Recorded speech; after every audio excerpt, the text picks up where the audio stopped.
ایک اہم خبر سے آگاہ کرتے چلے ایکسین دیپالپور شاہد محمود کی ہدایت پر additional deputy manager LESCO sub division Mian Tariq Bashir کی سربراہی میں لیسکو ٹاسک فورس نے بجلی چوروں کے خلاف کریک ڈاؤن شروع کر دیا۔ صدر کے علاقہ کھڑک سنگھ سمیت دوران میٹر چیکنگ 12 بجلی چوروں کو ڈائریکٹ تارے لگا کر بجلی چوری کرتے ہوئے ہاتھوں پکڑ لیا۔ مزید تفصیلات بتا رہے ہیں ہمارے نمائندے سجاد حسین بودلہ۔ جی سجاد بتائیے گا۔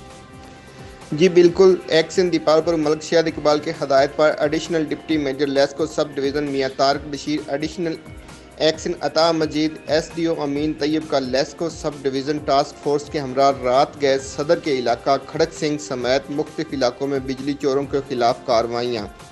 وابڈا کی مین تاروں سے بجلی چوری کرتے ہوئے 12 بجلی چوروں کو رنگے ہاتھوں پکڑ لیا۔ بجلی چوری ڈائریکٹ تاریں لگا کر بجلی چوری کر رہے تھے کہ جن کے خلاف additional deputy major LESCO sub division Mian Tariq Bashir کی مدعیت میں مقدمہ درج کر دیا گیا۔ کیمرہ مین ٹیم کے ساتھ سجاد حسین بودلہ، سٹی 5 نیوز، دیپالپور۔ پر شامل کریں گے اوکاڑا سے، جہاں پر پی ٹی آئی اوکاڑا میں دھڑوں میں واضح تقسیم۔ وزیر اعلیٰ پنجاب کی ہدایت پر 3 رکنی صوبائی وزراء کی کمیٹی اوکاڑا آمد۔ وزراء میں ملک نعمان احمد لنگڑیال، سردار محمد آصف نقوی اور ڈاکٹر محمد اختر ملک شامل ہیں۔ ضلع انتظامیہ نے کارکنوں کو سول ریسٹ ہاؤس میں داخل ہی نہ ہونے دیا۔ 2 گروپوں میں صلح کی کوشش جاری۔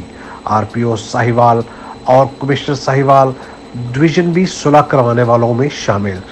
دونوں گروپوں کے درجنوں کارکن ریسٹ ہاؤس کے باہر موجود۔ سٹی 5 نیوز میں فی الحال اتنا ہی۔ مزید خبروں کے لیے دیکھتے رہیے city 5 T V, city 5 news. مت بھولیے ہمارا پیج لائک کرنا، سٹی 5 ٹی وی۔ تب تک کے لیے عامر بٹ کو اجازت دیجیے۔ شب بخیر۔